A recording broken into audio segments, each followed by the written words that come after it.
Faire la révolution, c'est une chose, gouverner, c'en est une autre. Dès les premiers jours de 1959, augmentation des salaires, baisse des prix des services publics et des loyers, nationalisation du téléphone, développement de l'instruction, amélioration du système de santé publique, mais aussi procès, arrestations, exécutions et épuration. 17 mai 1959, loi de réforme agraire limitant à 400 hectares la taille des exploitations, donc expropriation de grandes entreprises américaines au profit de plus de 100 000 paysans cubains. La crise cubano-américaine. Cuba connut rapidement des difficultés économiques dues à la fuite des capitaux, au départ de nombreux techniciens à l'étranger et à la baisse du cours du sucre.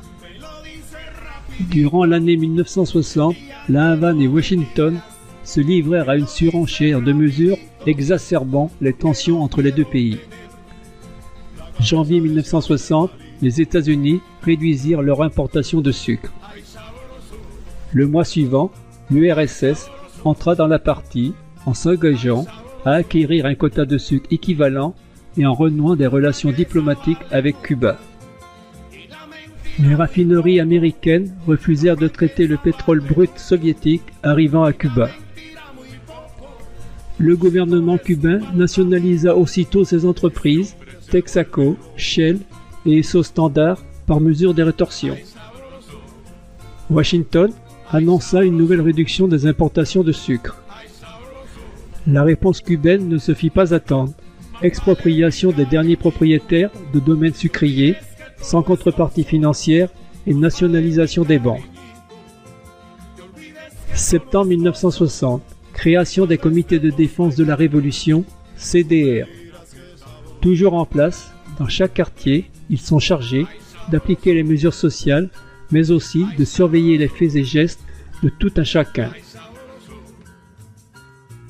Octobre 1960, embargo sur certains produits nord-américains à destination de Cuba. La majorité des échanges s'effectuant avec les États-Unis, les conséquences pour l'île furent désastreuses.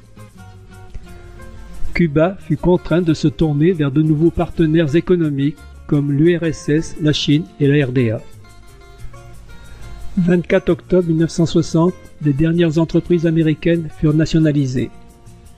Les États-Unis cessèrent toute importation de sucre cubain. Le 1er janvier 1961, Washington rompit toute relation diplomatique avec Cuba. En marge de ces conflits diplomatiques, de nombreux complots se tramèrent pour renverser Fidel Castro.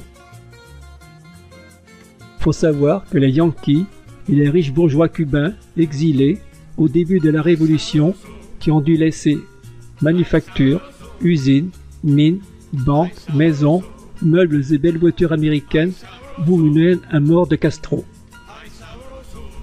Fidel Castro aurait échappé à un très grand nombre d'attentats. Il doit sa longévité à une baraka incroyable. Le 17 avril 1961, une troupe d'exilés cubains, soutenue par la CIA, toujours dans les coups tordus, débarquèrent dans la baie des Cochons, Playa Girón pour les Cubains. Le fiasco de ce débarquement ridiculisa l'administration américaine aux yeux du monde et promut Fidel Castro héros national invincible. Juin 1961, mise en place du blocus total de l'île. Le 14 octobre 1962, les Américains découvrirent des rampes de lancement de missiles nucléaires soviétiques installées à l'ouest de Cuba, en face de la Floride. Début de la crise des missiles. Les États-Unis organisèrent immédiatement un blocus naval de Cuba et exigèrent le démantèlement des rampes. Kennedy et Khrouchtchev parvinrent à un accord le 28 octobre. Sans consultation préalable des Cubains, les fusées furent retirées en échange de la promesse américaine de ne pas envahir l'île. Anecdote. La veille du blocus, Kennedy envoya Pierre Salinger, son conseiller de presse, écumer toutes les boutiques de Washington pour acheter 1200 petits cigares Hubman, ses préférés. 1967, exécution de Che Guevara en Bolivie. Che Guevara obtint la nationalité cubaine en février 1959 et joua un rôle important dans la mise en œuvre des réformes économiques avec plus ou moins de succès. Médecin de profession, tout le monde fut stupéfait quand Castro le nomma directeur de la Banque nationale de Cuba. En fait, lors d'une réunion, Fidel aurait demandé « Y a-t-il un économiste dans la salle ?» Le Che leva la main.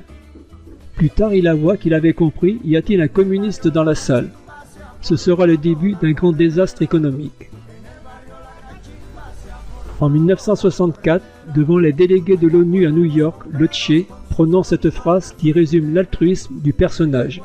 « Je serai prêt, le moment venu, à donner ma vie pour la libération d'un pays d'Amérique latine, sans rien demander à personne, sans rien exiger, sans exploiter personne. » En novembre 1966, ce sera la Bolivie, sa capture le 8 octobre 1967, puis son exécution le lendemain par des hommes de la CIA sur ordre émanant de Washington. De cet assassinat en règle va naître le plus beau mythe d'Amérique latine.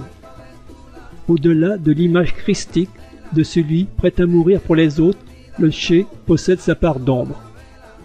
On lui attribue notamment l'exécution directe de plus de 200 opposants au nouveau régime. Lucide, il écrivit en 1961 « Les révolutions, lorsqu'elles se font jour, ne sont que rarement mûres et tous leurs rouages ne peuvent être scientifiquement prévus. Elles sont le corollaire des passions et de l'improvisation d'êtres humains avides de changements sociaux et ne sont jamais parfaites. Notre révolution n'a pas fait exception à la règle. » Durant les années 1980, l'économie commença à s'essouffler. L'opposition se fit plus virulente à tel point que Castro dut laisser partir 125 000 candidats à l'exil que des navires américains vinrent chercher au port de Mariel. Suite à l'effondrement du bloc socialiste dans les pays d'Europe de l'Est, symbolisé par la chute du mur de Berlin en novembre 1989, Castro mit en place un programme d'austérité dit « période spéciale » pour répondre à la disparition des échanges commerciaux et des crédits soviétiques. Les pénuries devinrent chroniques, se procurer de la nourriture un défi. Les ménagères trouvaient de plus en plus rarement les produits de base de la libreta, carnet de rationnement que devait présenter chaque famille depuis 1962 pour faire ses achats. Il existe toujours. Le marché noir battait son plein. Le gouvernement s'engagea dans une timide libéralisation, une sorte d'économie de marché sous puissant contrôle étatique. Il autorisa la création d'entreprises privées dans une centaine d'activités et ouvrit les marchés paysans. Malgré cette timide libéralisation, en 1994, nouvelle crise. 35 000 balseros, les immigrants qui prenaient place à bord des balsas, petites embarcations de fortune, s'embarquèrent pour la Floride au péril de leur vie. Fin 1995, renouveau économique grâce au tourisme. En mars 1996, le Congrès américain durcit considérablement l'embargo puisque toute société entretenant des relations commerciales avec Cuba fut interdite de séjour sur le continent américain. En 2004, George W. Bush renforça l'embargo contre Cuba en restreignant les envois d'argent et les voyages des Américains d'origine cubaine. Fin 2004, le dollar américain fut interdit et remplacé par le peso convertible comme monnaie d'échange pour les touristes. La crise américano-cubaine semble sans fin. En 2006, Fidel Castro subit de graves opérations et céda la direction du pays à son frère Raúl. À ce jour, l'économie de Cuba reste largement contrôlée par l'État. La plupart des moyens de production sont détenus et gérés par le gouvernement et la majorité de la population active est employée par l'État. L'investissement en capital est limité, il requiert l'approbation du gouvernement. Il fixe la plupart des prix ainsi que la ration de biens pour les citoyens. Une certaine ouverture aux capitaux étrangers s'est faite et le développement du tourisme international a été encouragé. Assouplissement des lois concernant les casas particulières et les paladars, chambres et restaurants chez l'habitant. En matière d'approvisionnement énergétique, Cuba a conclu un accord avec le Venezuela. Celui-ci fournit du pétrole à prix privilégié contre l'envoi au Venezuela de médecins et d'experts cubains. Le Venezuela est le premier partenaire commercial de Cuba devant la Chine. Les principaux moteurs de l'économie sont le tourisme, première source de devises du pays, l'extraction du nickel, le sucre, le tabac, les agrumes et la pêche, langouste, mais aussi les exportations de services qui ont connu un véritable boom de croissance, notamment les services médicaux et sportifs. Plus récemment, Raúl Castro a autorisé la vente d'appartements, de voitures et l'exercice du travail pour son propre compte pour 178 activités, entendez petites entreprises privées dans l'agriculture, le commerce, le tourisme, la restauration, les transports, etc.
En este momento hay muchos contra la ley de la sierra que pretenden que la tierra la repartan en cartuchos, pero la reforma agraria va, de todas maneras va, pero la reforma agraria va, de todas maneras va.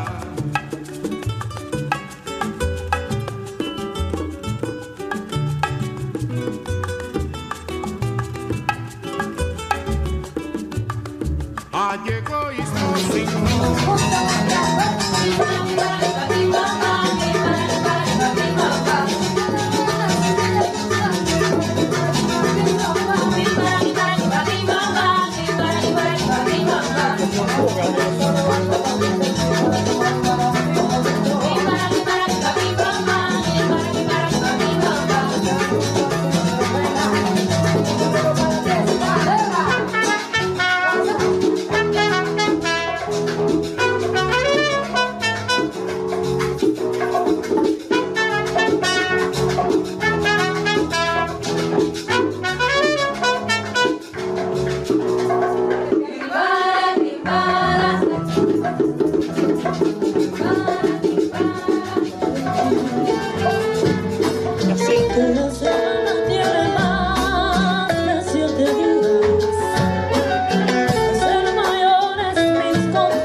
nació contigo, las viví. Y contigo aprendí que yo nací el día que te conocí.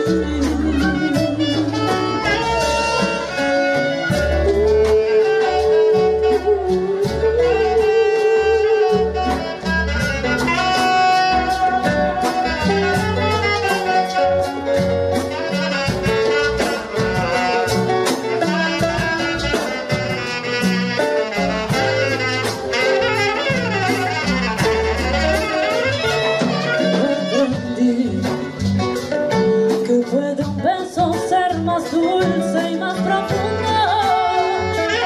Que puedo irme mañana mismo de este mundo. Las cosas buenas yo contigo las viví. Y contigo aprendí que yo nací del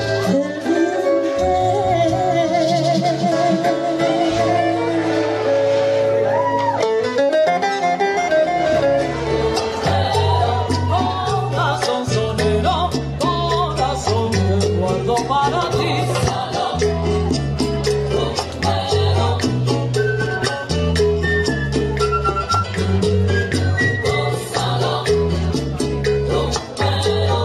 Yo no sé vivir sin él, yo no sé vivir sin cha-cha-cha.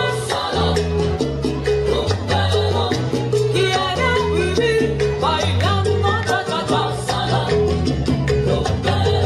Soy del Caribe sin la rumba me muero. Papá, un queso, papá, ya la rumba se hizo de poco, los rumberos. Rumba, rumba, rumba, rumba, rumba, rumberos. Yo con el trombón que muerde callao.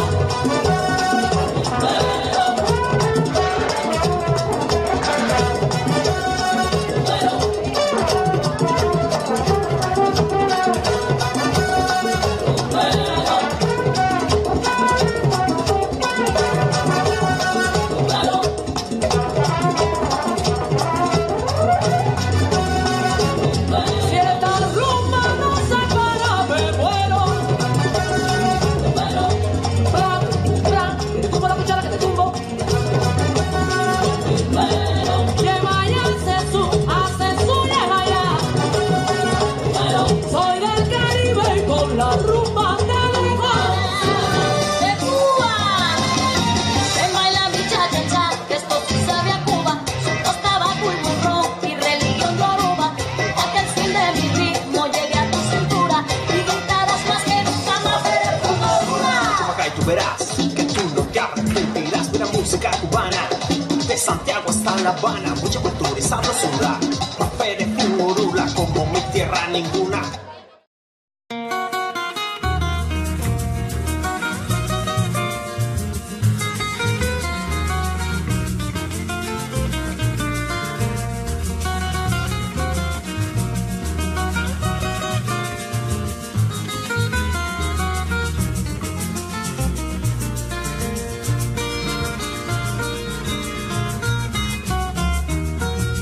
Me quisiste acusar y yo también te adoré. Con tanta ilusión te quise que nunca de ti dudé.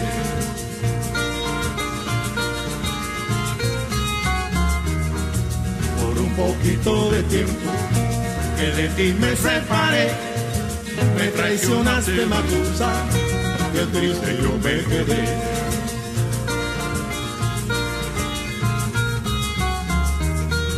Me devolviste el retrato que en prueba de amor te di y me pediste tus cartas que en ella decías así: te quiero mi puchunguito, tú nunca me hagas sufrir.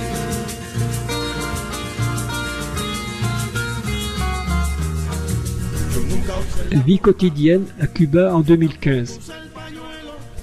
À Cuba, les étrangers sont frappés par l'atmosphère étrange de cette île où le temps semble s'être arrêté dans les années 1950. par l'omniprésence des slogans révolutionnaires sur les panneaux routiers, les murs des villes et même les objets souvenirs. En dépit de la restauration réussie de nombreux monuments et palais, de la présence de magnifiques hôtels gérés par l'État, par le nombre d'immeubles décatis, parfois menacés de ruines en ville. À la vue des routes et même des autoroutes quasi désertes, par les habitants circulant surtout à pied, à vélo, à cheval, en carriole ou en camion-benne, par le temps qu'ils passent à attendre un moyen de locomotion ou à faire la queue devant les magasins, par la nonchalance naturelle des Cubains, ils ne font preuve d'une grande vitalité qu'au cours d'une partie de domino, d'un combat de coq ou pour faire la fête, par leur gentillesse et leur joie de vivre. Le salaire moyen, 15 à 20 euros par mois, est de toute évidence un des plus bas du continent, probablement le plus bas. Les institutions internationales, en rien sympathisantes du système instauré dans l'île, l'affirment. Cuba est un des pays d'Amérique latine où les effets de l'extrême pauvreté sont le moins visibles. À Cuba, personne ne meurt de faim, pas même ceux qui ne gagnent presque rien. Comment expliquer cette apparente contradiction? Simplement, la majorité de la population dépend, ou pour le moins profite, des subventions et aides de l'État. Pour la plupart des Cubains, la carte de rationnement, la libreta, reste une planche de salut. Elle permet de se procurer dans des boutiques spécifiques les bodegas, des denrées de base, riz, haricots, sucre, etc. chaque mois ou chaque jour, pain, lait pour les enfants en quantité limitée mais à des prix subventionnés quasi symboliques très inférieurs à ceux du marché libre. Cette quote-part ne résout pas tous les problèmes pour un mois, mais elle aide considérablement. Les transports publics dans les villes sont très peu chers, même si le service, surtout aux heures de grande affluence, est insuffisant. Les prix de l'électricité et du gaz sont également modiques. À ceci s'ajoute que la majorité des Cubains ne paient pas de loyer pour se loger. Ceci ne signifie pas que la situation immobilière est bonne. Plusieurs générations d'une même famille doivent vivre quelquefois sous le même toit dans un logement vétuste. Une des conquêtes de la Révolution est de ses principaux étendards est de pouvoir compter sur des systèmes de santé et d'éducation absolument gratuits. Affirmer que l'éducation et la santé dans l'île sont dans leur meilleure période serait pour le moins innocent ou pure démagogie. Il est certain que la crise a aussi impacté ces secteurs. Ainsi, bien qu'il puisse être quelquefois difficile de trouver des médicaments dans une pharmacie, ou que l'on puisse trouver que certains hôpitaux soient sales, il est certain cependant que si un malade nécessite une transplantation de cœur, il l'obtiendra sans avoir à payer un peso. De même, le niveau des enseignants n'est plus celui qui existait il y a 30 ans, mais un jeune sera diplômé de l'université sans avoir à débourser d'argent. Pour les Cubains recevant des subsides des cousins d'Amérique et pour ceux commerçant avec les touristes, la vie est beaucoup plus facile. Percevoir des devises étrangères ou des pesos convertibles, monnaie pour le touriste alignée sur le dollar, permet de pouvoir acheter les produits de luxe ou importer. Cuba est un pays idéal pour les touristes. Ceux-ci n'ont pas à craindre pour leurs biens et personnes. Les délinquants sont dissuadés car, même au moindre larcin, ils risquent une peine souvent démesurée qui les conduira rapidement à l'ombre ou à maison d'éducation pour quelques décennies. D'ailleurs, la police veille en nombre puisque chaque trottoir, chaque coin de rue est arpenté en continu par un agent très soucieux de la sécurité des étrangers sur son espace. En conclusion, les conditions de vie restent difficiles pour la grande majorité des Cubains et la liberté et droits civiques muselés. L'embargo permet au pouvoir de rejeter la responsabilité des difficultés économiques de son pays sur son voisin hostile et de renforcer le fort sentiment patriotique, même si tous espèrent, si le rapprochement Cuba-États-Unis se confirme, vivre un peu mieux. Mais les Cubains, surtout les anciens, craignent que les intérêts américains et les mafias dominent de nouveau l'île, comme du temps de Batista, qu'ils risquent de succomber, surtout les jeunes, au culte de l'argent roi. Pour avoir pas mal voyagé, quel que soit le régime politique du pays, j'arrive à la même conclusion que Carla Suarez dans son roman La Havane année zéro, en m'excusant d'avance pour la grossièreté du texte. Le monde se divise entre ceux qui ont de l'argent et ceux qui n'en ont pas. Celui qui a de l'argent s'en sort bien, celui qui n'en a pas est baisé. Si las cosas que uno quiere se pudieran alcanzar, tú me quisieras lo mismo que 20 años atrás. Con qué tristeza miramos un amor que se nos va. Es un pedazo del alma que se arranca sin piedad. Es un pedazo del alma que se arranca sin piedad.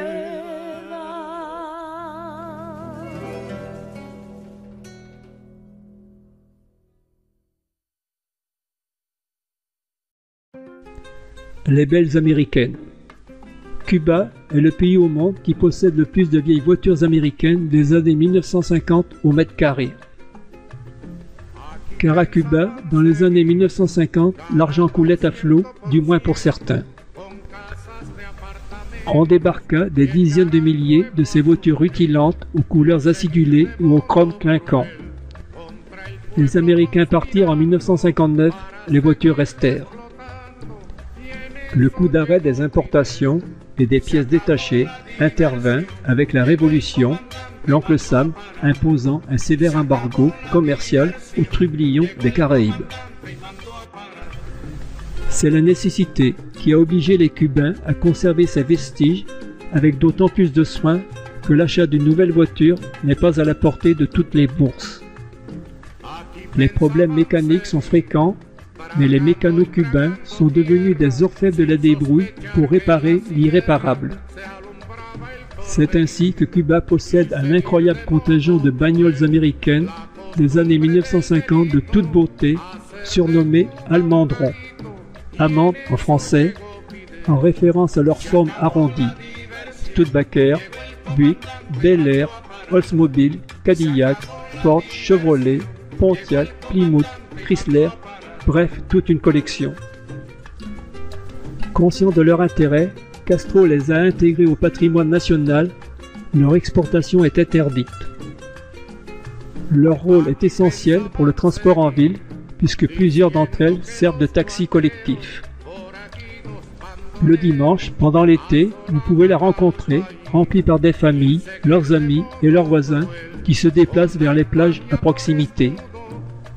Les Cubains profitent des occasions spéciales pour parader dans une Almendron, comme le jour du 15e anniversaire de la jeune fille de la maison ou le jour de leur mariage. Faire un tour dans l'un de ces musées ambulants est une expérience inoubliable, au même titre que déguster un des fameux cigares cubains.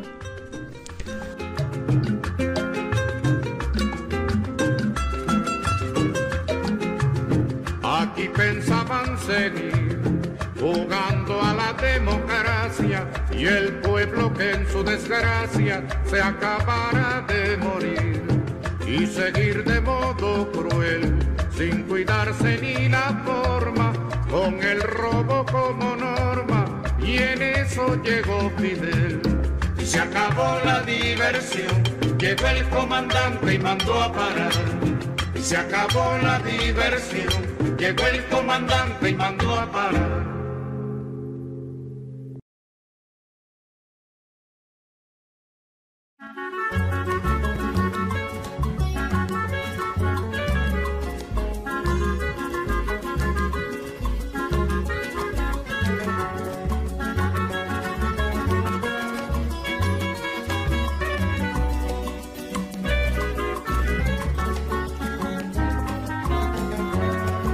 Estoy tan enamorado de la negra Tomasa que cuando se va de casa, qué triste me pongo. Estoy tan enamorado de la negra Tomasa que cuando se va de casa, qué triste me pongo. Ay, ay, ay, esa negra linda que me echó bilongo, esa negra linda, que me echó bilongo. Nada más que me gusta la comida que me cocina, nada más que me gusta la café que ella me cuela, nada más que me gusta la comida que me cocina, nada más que me gusta la café que ella me cuela. Ay, ay, ay, esa negra linda, re linda, que me echó bilongo y bilongo, esa negra linda, re linda, que me echó bilongo.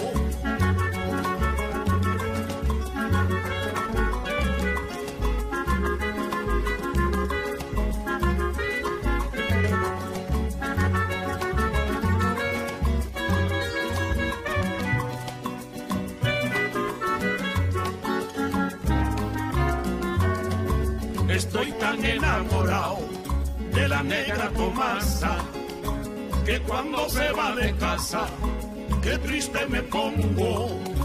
Estoy tan enamorado de la negra Tomasa que cuando se va de casa, qué triste me pongo.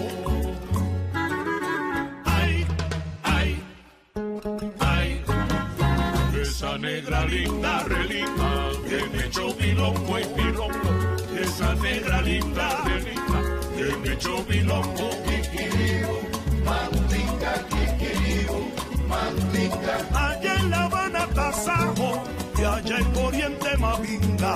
Kikiribu, mandinga, kikiribu, mandinga. Yo conocí a un cocinero que cocinaba Mavinga. Kikiribu, mandinga, kikiribu, mandinga. Y machacaba los ajos con la cabeza el mortero. Ay, kikiribu, mandinga, kikiribu, mandinga. Como bailaba Tomasa en el barrio de la Timba. Kikiribu, mandinga, kikiribu, mandinga. Pour terminer, une petite devinette typique de l'humour cubain. Question. Quelles sont les 3 réussites de la révolution cubaine? Réponse. La fierté nationale retrouvée, l'éducation et la santé. Question. Quels sont les 3 échecs de la révolution? Réponse. Le petit déjeuner, le déjeuner et le dîner. Hasta la vista.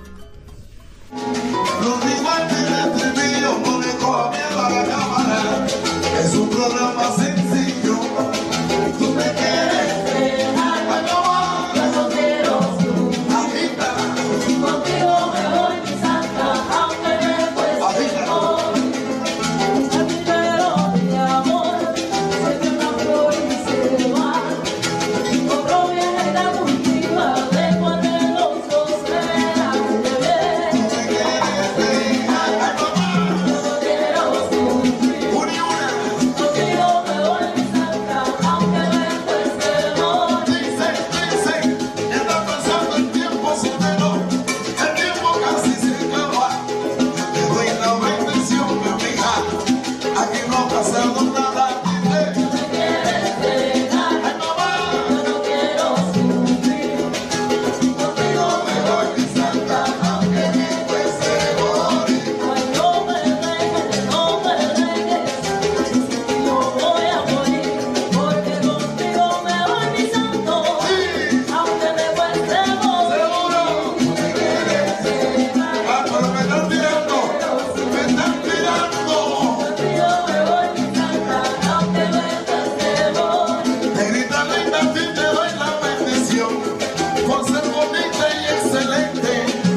aprendimos a quererte desde la histórica altura donde el sol de tu bravura le puso un cerco a la muerte. Aquí se queda la clara, la entrañable transparencia de tu querida presencia, comandante Che Guevara.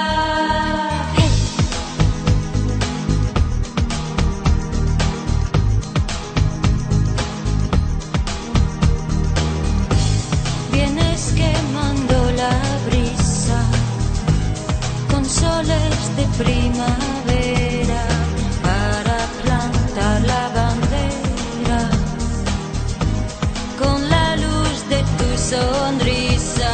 Aquí se queda la clara, la entrañable transparencia de tu querida presencia, comandante Che Guevara.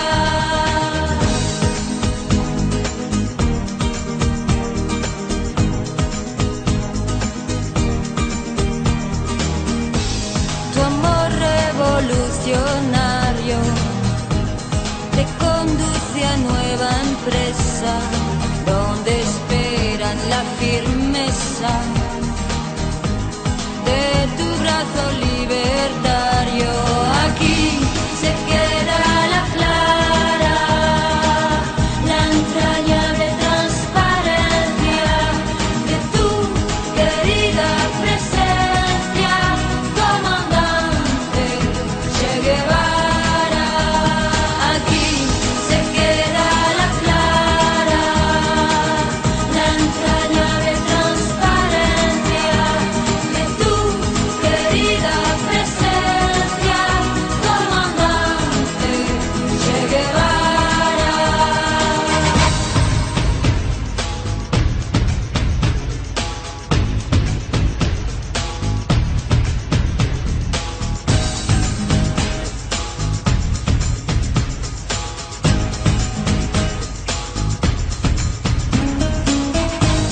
Seguiremos adelante, como junto a ti seguimos, y con Fidel te decimos, hasta siempre.